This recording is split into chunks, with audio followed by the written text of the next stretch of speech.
C'est quand il y en a la pluie, le prophète, alayhi salatu wassalam, il découvre sa tête, il met sa tête nue, et il mouille sa tête, et il essuie sa tête en disant, ça c'est de l'eau qui était dans un endroit honoré par Allah subhanahu wa ta'ala, qui sont les cieux. Les cieux, c'est des endroits honorés par Allah, là où les anges habitent. C'est une sunna. Alors, nos sheikhs, barakallahu fihum, et que Allah ta'ala pardonne ceux qui sont morts d'entre eux, nous disent de dire que faites le dua, Allahumma, comme tu as fait en sorte que tu as lavé avec cette eau-là la terre et les feuilles des arbres, fais en sorte que cette eau-là lave les cœurs des musulmans, le cœur des gens, des bachars. Et oh Allah Ta'ala, pardonne-nous les péchés que certains d'entre nous pensaient que ces péchés-là vont jamais être pardonnés grâce à cette eau-là ou par la bénédiction de cette eau-là. Et pourquoi le prophète il découvre la tête? Pourquoi? Pour la bénédiction de cette eau-là. C'est de l'eau bénie, l'eau de ciel. Parce que c'est une eau qui vient d'être attachée. C'est-à-dire, elle vient d'un endroit qui est honoré, qui est les cieux. Cette eau-là, elle vient de haut, plus haut que les cieux. Beaucoup plus haut que les cieux. C'est le trône de Allah Ta'ala, il est quoi? Il est sur l'eau. Et cette eau-là, elle descend. Et elle se transforme en chemin pour qu'elle arrive à nous comme ça. Que Allah facilite pour nous. C'est une bénédiction cette eau-là. Aussi parmi les sunnas, c'est de porter une bague, pas 50. Une bague en argent. Ou dans la main droite, ici. Comment ça s'appelle? Le quoi? Le petit doigt. Le petit doigt. L'auriculaire, c'est ça, le petit doigt. Parce qu'on doit. Ouais. Ah. L'auriculaire.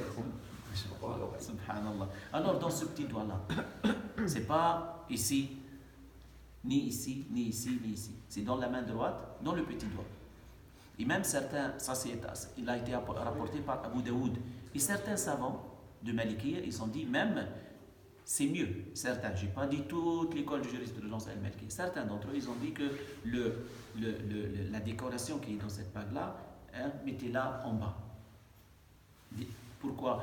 Pour ne pas avoir cette intention-là qui est l'insincérité ou ce péché-là. Tu vois? Pour chercher la sincérité de Allah, la sincérité de Allah. Parce que l'insincérité, c'est un grand péché. Ar-riya, qu'Allah nous préserve. Aussi, parmi les sunnahs, c'est quand une personne il met le doigt dans son nez, c'est sunnah de laver ses mains. On dit sunnah, c'est pas ce que le prophète sallallahu alayhi wa sallam il a fait. Non, ça c'est une sunnah que le prophète sallallahu alayhi wa sallam nous a dit de faire. Mais lui, il n'a jamais mis son doigt dans son nez. Jamais. Tu vois? Parmi les sunnahs. Bien sûr, nous, quand on s'aime à cette occasion-là, on augmente la dose de parler du prophète à cette occasion-là, l'occasion de la naissance du prophète ou bien la commémoration de la naissance du prophète qui correspond à demain, samedi, le 12 Rabi', le 1er, 1441. C'est une belle occasion de montrer, de manifester sa joie. Et les musulmans, depuis le temps de As-Salaf, ils ont montré leur amour au prophète alayhi salatu wassalam. Le prophète alayhi salatu wassalam, il a dit dans un hadith, celui qui fait une bonne innovation, sunnatun hasana, une bonne sunna, il a les récompenses de cette sunna et les récompenses de ceux qui vont le faire après lui, comme les récompenses de ceux qui vont le faire après lui. Et celui qui fait une mauvaise sunna, invente une mauvaise sunna, il a les péchés, ses péchés, et les péchés de ceux qui vont le faire après lui, comme leurs péchés. Et Sayyida Aisha, sa femme, la mère du croyant, elle a dit que le prophète sallallahu alayhi wa sallam a dit, celui qui invente dans cette religion, dans notre affaire, c'est la religion, quelque chose qui n'est pas conforme, elle est rejetée. Alors si la personne il invente quelque chose qui est conforme au Coran et au Sunna, elle n'est pas rejetée. On parle du prophète, alayhi salatu wassalam. C'est pas tout ce que le prophète n'a pas dit de faire, il est rejeté. Parce que derrière lui, quand il avait accompli une prière jama'a, il y avait un compagnon qui a dit, après qu'il a fait le redressement un recours de l'inclinaison, il a dit, سمع الله لمن حمده هو الذي ربنا ولك الحمد حمدا كثيرا طيبا مباركا فيه. Cette ربنا, nous on dit ربنا ولك الحمد. Lui il a ajouté حمدا كثيرا طيبا مباركا فيه. Le prophète sallallahu alayhi wa sallam, après qu'il a terminé sa prière, il a dit, qui a dit ça? Un compagnon, il a dit, oh moi, prophète sallallahu alayhi wa sallam. Il a dit, moi. Alors le prophète lui a dit, j'ai vu plus que 70 anges qui se précipitaient, qui écrit ça le premier d'entre eux. Il n'a pas dit, moi je ne vous ai pas enseigné ça, ajoute pas. Il n'a pas dit, toi là, d'où tu as apporté ça? Moi je suis le prophète et toi tu inventes. Parce que ce qu'il a ajouté, est-ce qu'il est conforme à Sunna ou il n'est pas conforme? Est-ce qu'il est contre le Coran ou il n'est pas contre? Pas contre. Alors pourquoi c'est rejeté? Nous, on voit maintenant aujourd'hui le Mus'haf qui est entre nos mains, le Coran, le Mus'haf. À l'époque du prophète sallallahu alayhi wa sallam, il n'y a pas un Mus'haf. Les compagnons ont mémorisé ça dans leur cœur. Il y en a certains d'entre eux, ceux qui savent écrire, ils ont écrit sur des os de bétail. Il y en a d'autres qui ont écrit sur des troncs de palmiers. Il y en a d'autres qui ont écrit sur d'autres choses. Alors, Abu Bakr, il a dit, Sayyidina Omar, il a dit à Abu Bakr, je te conseille de rassembler ces gens-là, ceux qui ont quelque chose qui est écrit, et de les faire dans un seul livre. On parle de Abu Bakr. Après, Othman, c'est après qu'il a fait autre chose, Othman. Mais le premier, c'était Abu Bakr.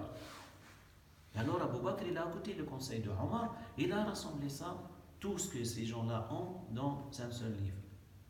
Quand on dit un seul livre, ce n'est pas juste un seul livre qui était chez Abu Bakr et tout le monde n'en rien. Non, il a fait plusieurs. Est-ce qu'on est d'accord sur ça? Ça, c'est pas le prophète qui a dit de faire ça. Mais ça, si tu passes sur la balance c'est la religion, c'est le Coran et la Sunna. Passe ça sur la balance. Alors, ce que les gens avaient chez eux, si on ramasse ça et on ressemble ça dans un seul livre, est-ce que faire tout le Coran dans un seul livre, c'est quelque chose qui contredit le Coran? Non. Est-ce qu'elle contredit la Sunna? Non. Alors c'est une innovation? Oui. Est-ce qu'elle est bonne ou mauvaise? Ben, elle est bonne. Alors ne pas dire que toute innovation est mauvaise, ça c'est contre la religion. Dans les innovations, il y en a des bonnes et des mauvaises. Et les savants ont divisé l'innovation à plusieurs. Inch'Allah, dans d'autres cours, on parlera des catégories des innovations. La bonne, la mauvaise et ainsi de suite. Inch'Allah ta'ala. Subhana rabbika rabbil izzati amma yasifun. Salam ala al-mursalin walhamdulillahi rabbil alamin. Je vous rappelle que demain, Inch'Allah, ici même, depuis le matin, que Allah ta'ala yubarak dans nos frères, Mehdi et ceux qui l'aident, parce qu'ils ont choisi de faire la célébration de Al-Mawlid avec les petits dans l'école. Et ça, c'est un point qui compte pour eux.